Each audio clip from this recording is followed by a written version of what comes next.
Back then, if you were a point guard, you didn't have to worry too much about scoring. But due to the game changing, it's a must that every player in the league must learn how to score if they want to keep a jersey on their back. In today's video, I'm going to be breaking down the key traits for every point guard in today's game. I'll first start with the player's overall scoring. Skills such as the typical shooting, finishing, passing, and defense. But before I get into this, I just want to point out that understand that every player has a role on their team. They could be the first or even the third option for scoring.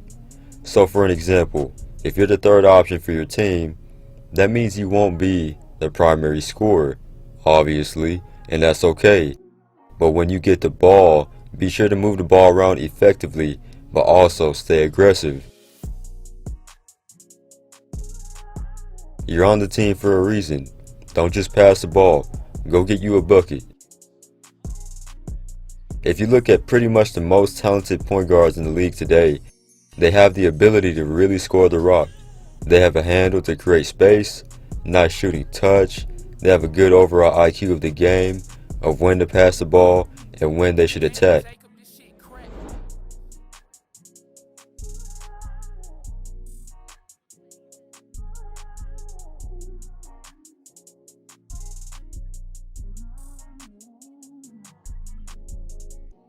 The huge thing that will separate you from the rest of the pack is your defense, especially at the next level. You got many scorers, but you don't have many guys who could really perform well on both ends of the floor. Now understand, some coaches have a game plan on to hide their best scorer or their worst defender so they can rest up, but most of the elite point guards today aren't really clamp worthy in today's game. If you could become a defensive threat, that'll be a very, very scary sight for your opponent.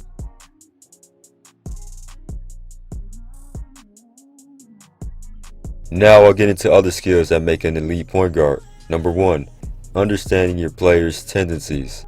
Say for an example, whenever you and your big man come off a pick and roll, how does he like the ball delivered?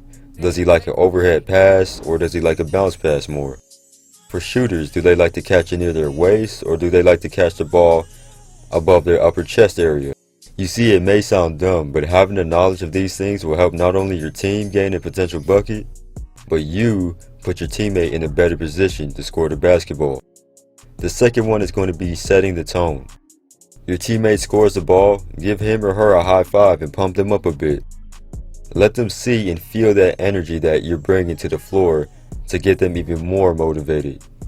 Or another one, practice just started and you're already picking your man up from half court. He'll probably be like, bro, we're just starting out, chill out. But nah, how about you set the tone and give him that message that it's going to be a long practice today. Another huge one is being the first one in the gym and the last to leave.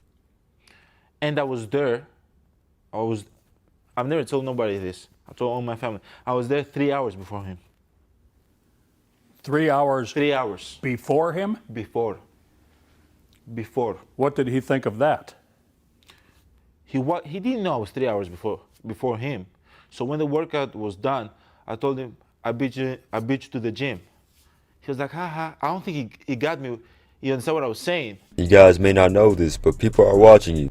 If they're one of those people who really pay attention, they might catch on to you being the first one in the gym, and now they're motivated. Fast forward the next day, you're no longer the first one, your teammate is, because he got motivated from seeing you putting in the work early. Now understand, guys, this is life. It won't always be perfect. We may have a doctor's appointment or whatever the case is that you have to do. Work hard, but be smart while you're doing so. This last one is a huge and common one that every coach says, but it's very important. Communication. Be able to speak to your coaches, your teammates, about certain plays, or letting your teammates know that they should have came off a pick a different way. Or if your team's shooter is having a bad night, let them know to keep shooting. Yes, shooting is about technique, but it's also about their mental as well. If your shooter starts to get mentally fatigued due to the amount of misses that he's missing, he's going to have a very, very horrible night. Give them some encouraging words. One good message could set them off to have a 20 to 30 point night. Hey, be sure to hit that like button and comment down below if you are new. Subscribe as well. I really appreciate the love that you guys been showing me, man.